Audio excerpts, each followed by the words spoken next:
भारत की प्राचीन भूमि जहां सत्ता तलवार से चलती थी, जहां विजय का अर्थ रक्त और राख था, इसी भूमि पर जन्म हुआ एक ऐसे सम्राट का जिसने युद्ध को त्याग कर करुणा को अपनाया।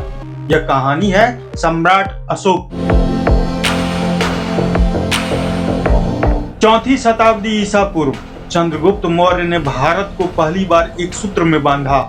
आचार्य चाणक्य की रणनीति और लोहे जैसे अनुशासन से मौर्य साम्राज्य एशिया की सबसे बड़ी शक्ति बना।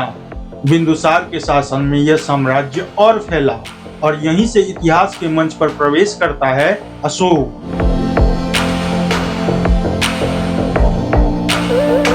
अशोक तेज, निर्भीक और महत्वाकांक्षी। युवा अवस्था में ही उन्हें विद्रोही प्रांतों को संभालने भेजा गया। जहां दूसरे असफल हुए, वहां अशोक ने व्यवस्था स्थापित की। उनकी कठोरता ने उन्हें भयभीत भी किया और यही भय सत्ता की सीढ़ी बना। बिंदुसार की मृत्यु के बाद मौर्य साम्राज्य उत्तराधिकारी के संघर्ष में डूब गया। इतिहास गवाह है, यह संघर्ष रक्त रंजित था। अंततः 268 ईसा पूर्व अशोक मौर्य सम्राट बने, एक ऐसा सम्राट जिसके हाथों में अपार शक्ति थी। राज्याभिषेक के बाद अशोक ने साम्राज्य विस्तार को अपना लक्ष्य बनाया। उत्तर से दक्षिण, पश्चिम से पूर्व मौर्य ध्वज लहराने लगा। लेकिन एक राज्य अब भी स्वतंत्र था, कलिंग।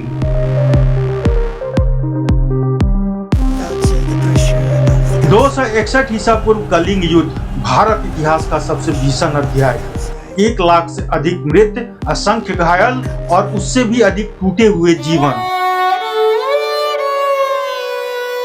विजय मिली पर सम्राट हार गया। जब अशोक ने रणभूमि देखी तो पहली बार एक सम्राट की आंखों में आंसू थे। यहीं से आरंभ होता है इतिहास का सबसे अनोखा परिवर्तन। अशोक ने बुद्ध के मार्ग को अपनाया, अहिंसा, करुणा और मध्यम मार्ग।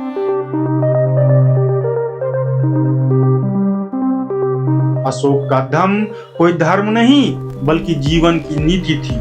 सभी धर्मों का सम्मान, सभी प्राणियों के प्रति दया, यही था नया शासन। अशोक ने पत्थरों पर अपने विचार अमर कर दिए। आज भारत का राष्ट्रीय प्रतीक उसी सम्राट की विरासत है।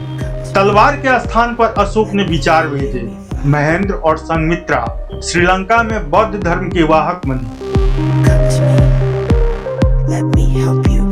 36 वर्षों का शासन और अंत में एक साधक। 232 ईसा पूर्व सम्राट नहीं, एक विचार अमर हुआ।